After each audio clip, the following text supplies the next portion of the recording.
BJP করায় নেই আবাস তালিকায় নাম, এমনই অভিযোগ উঠল মাথাভাঙা 1 নম্বর ব্লকের পচাগড় গ্রাম পঞ্চায়েতের শিলপাড়া এলাকায়। ওই এলাকায় বিজেপির বুথ সভাপতি মানিক শীলের স্ত্রী শিল্পী শীলের অভিযোগ, দীর্ঘদিন ধরেই বিজেপি করেন তার স্বামী বিজেপির বুথ সভাপতি। বিজেপি করার কারণেই আবাস তালিকায় নাম নেই। বিজেপি কর্মী অনেকের নাম এসছে, কিন্তু তার স্বামী বুথ সভাপতি, তাই নাম আসেনি। পরিবারের 4 জন সদস্য একটি ঘরে কষ্ট করে থাকেন। দীর্ঘদিন আগে আবাস তালিকার জন্য সার্ভেও হয়েছিল, কিন্তু আবাস তালিকায় নাম না থাকায় ক্ষোভ প্রকাশ করেন তিনি। যদিও পচাগড় অঞ্চল তৃণমূল কংগ্রেসের সভাপতি সঞ্জয় বিশ্বাস বলেন, বিভেদের রাজনীতি তৃণমূল কংগ্রেস করে না। বিজেপির বুথ সভাপতি বলে ঘরের তালিকায় নাম আসেনি, এ অভিযোগ ভিত্তিহীন। মমতা বন্দ্যোপাধ্যায়ের উন্নয়ন দল মত নির্বিশেষে সবাই পাচ্ছে, অনেক বিজেপি নেতারাও ঘর পাচ্ছে। দলীয় কোনো ব্যাপার নেই, যে অভিযোগ করা হচ্ছে সেই অভিযোগ ভিত্তিহীন। ওনার ঘর পাইয়ে দেওয়ার জন্য তারা দলীয়ভাবে সাহায্য করবেন বলেও জানান। আমাদের বাড়ি আসে নাই, কিন্তু চারপাশে আসছে। আমার বড় হলো বিজেপির বুথ সভাপতি, এর জন্য আমাদের বাড়িতে ঘর আসে নাই। আর অনেক পাশাপাশি অনেক মানে 4-5 বাড়িতে আসছে কয়েক বাড়িতে আসছে। যাদের বাড়িতে নাম আসছে তাদের কি আপনাদের থেকে আর্থিক অবস্থা ভালো? তাদের মোটামুটি আমাদের থেকে ভালোই আছে। নাম আসেনি বিজেপির জন্যই নাম আসে না। আগে আমাদের ঘরের নাম ছিল না, আমাদের নাম ছিল না। এমনি প্রথমে যখন সার্ভে করে গেছিল তখন ছবি উঠায় নিয়ে গেছিল, কিন্তু এখন আর আসে নাই। আমার সবারই আসছে, কম বেশি সবারই আসছে পাড়ার, কিন্তু আমাদেরই আসেনি। এই পাড়ায় বিজেপি করেন বলে নাম আসেনি? না না, পাড়াতে অনেকেই বিজেপি করে, কিন্তু তাদেরও অনেকেরই আসছে, কিন্তু আমাদের মধ্যে আমাদের বাড়িটা একবারে মানে বুথ সভাপতির জন্য আসেনি। আচ্ছা, বাকি যাদের নাম আসছে তারা কোনো দায়িত্বে নেই? না, আপনার স্বামী দায়িত্বে আছে? হ্যাঁ। কি নাম আপনার স্বামী? আমার নাম শিল্পী সিং।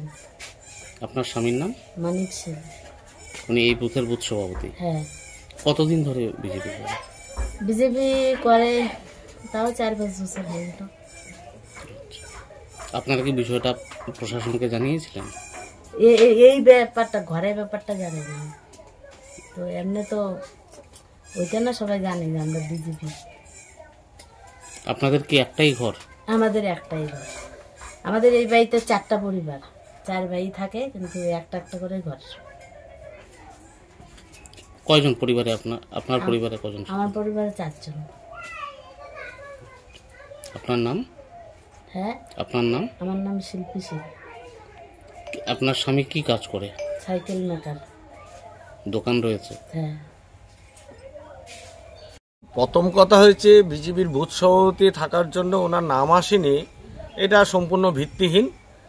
কারণ আমাদের সেন্ট্রাল গভর্নমেন্টের যে আবাস যোজনার ঘরের টাকাগুলো দেওয়ার কথা ছিল, সেটা বন্ধ করার কারণে মমতা বন্দ্যোপাধ্যায় আমাদের গ্রামে গঞ্জে যেসব সাধারণ পরিবার আছে, তারা নিজের ইনকাম থেকে তার পরিবারটা চালায়, অথচ একটা ঘর করতে পারে না, তাদের দুঃখ দুর্দশার কথা ভেবে মমতা বন্দ্যোপাধ্যায় নিজে রাজ্য কোষাগার থেকে এই আবাস যোজনার টাকাগুলো দেওয়া শুরু করেছেন। আপনারা হয়তো আরও খবরে আছে, প্রত্যেকটা জায়গায় আপনারা দেখবেন মমতা বন্দ্যোপাধ্যায়কে বিজেপি করে তৃণমূল করে, সেটা কিন্তু উনি চিন্তাভাবনা করে ওনার ঘরগুলো দিচ্ছে না, পাচ্ছে সবাই। এমনকি আমি এটা দাবি করতে পারি, প্রত্যেকটা বুথ বা প্রত্যেকটা মৌজায় গিয়ে দেখবেন যারা যারা বিজেপি করে, বিজেপির কর্মী, তাদেরই ঘরের নাম বেশি আসছে। আদার্স যারা দল করে তাদের নামটা বা আমাদের যারা দল আছে এগুলো খুব কম নাম আছে। সুতরাং এগুলো বাছ বিচার আমরা যেহেতু করি না, মমতা বন্দ্যোপাধ্যায় করে না, সেগুলো আমাদের কোনো ব্যাপার নেই। কারণ এটা সম্পূর্ণ খবরটা ভিত্তিহীন। এদের যা মন্তব্য সেটা হয়তো কোনো কারণবশত আমরা জানি, লিস্টে এর আগে নাম ছিল কিনা সেটা আমাদের খতিয়ে দেখতে হবে। আমি দেখে যদি ওনার জন্য কোনো ব্যবস্থা যদি আমরা করতে পারি, মমতা বন্দ্যোপাধ্যায়ের সিএম পোর্টালের যে গ্রিভেন্সে যে আমরা ফোন করে ঘরগুলো পাওয়া যায়, দিদিকে বলো 9173091730, তো ওই যে নাম্বারটায় 370, ওই নাম্বারটায় ফোন করে অনেকেই বিজিবির লোক ঘর পেয়েছে। যদি আমরা জানি, এর আগে আপনাদেরই খবরে আমরা দেখতে পেলাম যে এই আমাদের এই ব্লকের মণ্ডলের সহসভাপতি একজন ব্যক্তি, বিজিবির মণ্ডলের সহসভাপতি, উনি ঘর পেয়েছেন। উনি অত্যন্ত খুশি এবং আনন্দিত। তো এখানেই বোঝা যায় যে আমাদের তৃণমূল কংগ্রেসের দল এবং তৃণমূল কংগ্রেস পরিচালিত পশ্চিমবঙ্গ সরকারের কোনো দল বা জাতি ভেদাভেদ তাদের মধ্যে নেই। খবর যদি বলে থাকে উনি ভুল বলেছে। আমাদের কাছে যদি উনি আসে, ওনাকে আমরা কিভাবে ঘর পাবে সেটা আমরা সাহায্য করতে পারি সিএম পোর্টালে ফোন করেও আমরা করতে পারি, বা আমরা দলীয়ভাবে বা আমাদের যারা সরকারের কাছে আমরা আবেদন করে কিভাবে উনি একটা ঘর পাবে, যদি পাওয়ার যোগ্য থাকে উনি পাবে, সেই চেষ্টা আমরা করব। কি দায়িত্ব আছে? সঞ্জয় বিশ্বাস, আমি পচাগড় অঞ্চল তৃণমূল কংগ্রেসের সভাপতি। নাম না থাকাটাই তো স্বাভাবিক, কারণ আমি যতটা জানি ওনার পাশের বাড়ি হচ্ছে পচাগড় অঞ্চলের তৃণমূলের অঞ্চল সভাপতির বাড়ি। তো ওনার নজরে যখন আসেনি বিজেপি করার অপরাধে, তো নাম না থাকাটাই স্বাভাবিক। কারণ বিজেপির সভাপতিগুলোকেও বলিহারি দেই, কারণ এর বোধহয় কিছুদিন আগে ভোটের পরে ওর দোকানও বন্ধ করে দিয়েছিল। এত মার খাচ্ছে, তারপরেও এরা লোকের জন্য প্রতিবাদ করাটা বন্ধ করছে না। পাবে না, আমরা জানি এরা পাবে না। কি করে পাবে বলুন? আজকে কিছুদিন আগে সুটকাবাড়িতে দেখলেন তৃণমূলেই জনসাধারণের রাস্তা রুখে দিয়ে তারা পথ অবরোধ করলো, কারণ ঘর না পাওয়ার জন্য। আপনারা আরও দেখতে পেলেন এই আপনার কি বলে শালবাড়ি অঞ্চল শীতলকুচিতে তৃণমূলের অঞ্চল বন্ধ করে দিচ্ছে। আপনি দিনহাটায় দেখেছেন তৃণমূলের অঞ্চলের নেতাদেরকে মারপিট করছে, চেয়ার ভাঙছে। তো সেখানে তাদেরই ঘর নেই, সেখানে আমরা বিজেপি কর্মী হিসাবে যে ঘর পাবো এটা আশা করাটা আমাদের মানে ঠিক না, আমি মনে করি। এই জন্য বলেছি আগামীতে 26-এ যেমন নরেন্দ্র মোদীজি বলেছিলেন যে প্রত্যেকটা কাঁচা ঘরকে তিনি পাকা করে দেবেন, ইনি প্রতিশ্রুতি দিয়েছেন। তো 26-এ ইলেকশন আসছে, আপনারা দেখতে থাকুন। বিজেপি সরকার অবশ্যই যেদিন গড়বে সেদিন আমরা এমন কোনো মানে কমপ্লেন আমরা কাউকে করতে দেব না, যাতে প্রত্যেকের পাকা ঘর হয় তার সুব্যবস্থা করবে। কি দায়িত্ব? আমি মহাদেব, কি দায়িত্ব? আমি 4 নং মণ্ডলের মণ্ডল সম্পাদক হিসেবে আছি।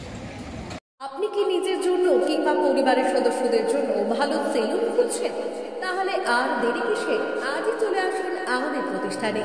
উন্নত মানের পরিষেবা পৌঁছে দিতে মাথাভাঙা শহরে এই প্রথম মাঝের উন্নত মানের salon translate professional, the ultimate salon destination for ladies and gents. আমাদের এখানে যত্ন সহকারে ছেলেদের হেয়ার কাট, মেয়েদের হেয়ার কাট সহ পার্লারের সমস্ত ধরনের কাজ করা হয়ে থাকে। Special service, hair straightening, hair smoothing, keratin, botox, facial অতি যত্ন সহকারে করা হয়। এছাড়াও আমাদের এখানে পাবেন pedicure, wax, bleach, threading, eyebrow, hair spa, hair colour, oil ম্যাসাজের মতো পরিষেবাগুলি। সেই সাথে রয়েছে দুর্দান্ত অফার। তাই দুর্দান্ত অফারের সুবিধা নিতে আজই চলে আসুন আমাদের প্রতিষ্ঠানে কিংবা যোগাযোগ করুন আমাদের সাথে। আমাদের ঠিকানা মাথাভাঙা থানাপাড়া রোড এবং পচাগড় সুজুকি শোরুমের পাশে। আমাদের মোবাইল নাম্বার 9932233777।